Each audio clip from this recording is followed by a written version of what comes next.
Hi. Today I want to talk about coming out of the spiritual closet. This is something that most of us will have to do to some extent or another in terms of how it's going to affect us, the challenges we're going to have, the pushbacks we're going to get from the people in our lives, the difficulty and being misunderstood that we're going to feel, the loneliness that we're going to feel through the process. But as we're going through a spiritual awakening, we will often go through periods of time when things really change for us in our personal lives. We start to develop new understandings, new beliefs, new practices, new ways of being. We start to change things about ourselves that can be very fundamental. And this can be really challenging for the people in our lives. And sometimes the relationships in our lives don't last. Even long-term relationships that we've had with people we've known even our whole lives can seem to fade away.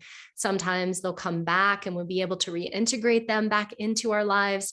Sometimes they just need some space. But sometimes we just no longer are resonating with people that we used to just hang out with and have fun. And that can feel really lonely and it can feel really sad. And it can make us avoid coming out of the spiritual closet. Maybe you have a regular job or you grew up in a conservative home or a conservative community. Maybe you don't know a lot of people who are talking about spirituality or the things that you're getting interested in, meditation, mediumship and channeling, yoga, energy work, Reiki, medicine work, all of the things that start to pop open. And you start to question things that maybe you never questioned before in your life. And as that happens, you might feel like maybe you're the only one in the area or the only one you know. And just to know that as things fall away, as things change, as you give yourself that space that you really do need for yourself, like you need a lot more space for your own time and your own attention, alone time, quietness, processing time, taking care of yourself. You need that space from some of your relationships in order to open up to new relationships and to meet new people. And the thing is that we really are everywhere. We're hiding out in every little nook and cranny. And so you can find us. And with the power of the internet, we are easier and easier to make connection with so that you don't feel so alone. Sometimes our relationships really suffer because as we're going through this process, we get to know ourselves more. And we get to understand that maybe we haven't advocated for ourselves in the past. Maybe we haven't set clear, firm boundaries with other people in our lives. We've allowed our early wounds and traumas to inform our way of being. And so we've become people pleasers. We've let people take advantage of us. We've said yes a lot when we really meant no. And as we're going through this process, we start to set firmer boundaries. We start to change the way that we're willing to be spoken to or the things that we're willing to take on from others. And as we do that, other people in our lives who have gotten used to us behaving in a certain way, taking care of them in a certain way, might get kind of upset. And this can be challenging. But know that if you are learning yourself, learning your boundaries, and developing a more healthy way of relating with others, then people who are willing to see you, understand you, and respect you will get on board. And people who are not, maybe aren't worth your time to begin with. This can be a hard and harsh fact to sit with as we struggle with loving people and also realizing that maybe our relationships have not been so healthy. It's important at these times to sometimes get support from other people who've been through this process, who've come out the other end and are thriving and doing well. It's important to have friends, to seek them out that can understand where we're at and what we're going through, and to give ourselves so much patience, so much kindness, so much compassion, because it's a big process that we're going through as we're learning to meet ourselves in new ways. We're healing ourselves, we're discovering ourselves, And we're maybe transforming every single area of our life, seemingly all at the same time. Be patient, be kind, be compassionate.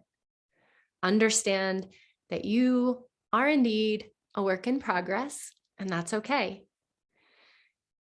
Over time, it will get easier to come out of the spiritual closet and talk more about your beliefs and your understandings and what you're up to.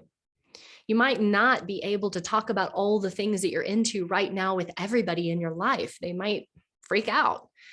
But if you have some people that you can talk to and you can express yourself maybe on Facebook or Instagram or some other platform that feels like you can put out your experience in a way that helps you to process where you're at, that can be really helpful. You're not alone, even if it seems that way.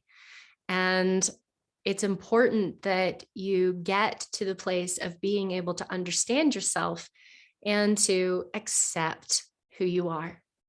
Because the crazy, magical thing that I have seen over and over and over again is that these parts of us that we're scared of admitting to, the parts of us that seem a little too weird, a little too out there, a little too bizarre, when we start to come out and really embrace who we are, we often get seen for what feels like the first time. And we get to experience that. And it's beautiful. And we magnetize toward us others that are on the path, others that are resonating. They realize that something's going on. So it can feel like the world is going to end, like you're going to die by coming out and admitting who you are. I know that as a channel, as a medium, as a shamanic individual, I did not want to come out of the spiritual closet. I could admit some of it, but not all of it for quite a long time. And holding that in, compressing it, hiding it, feeling shame about it, it cut off my energy, it cut off my vitality, and it actually cut off my connection to others. And once I started being real, true, and authentic, everything in my life started to change. I became more successful.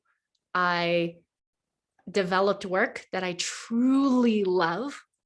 And I developed deep, deep friendships with people who really could see me and understand me. And also through that, I could advocate for myself in a new way because I could just admit, this is who I am. This is how sensitive I am. This is what I need to thrive and take care of myself in that way.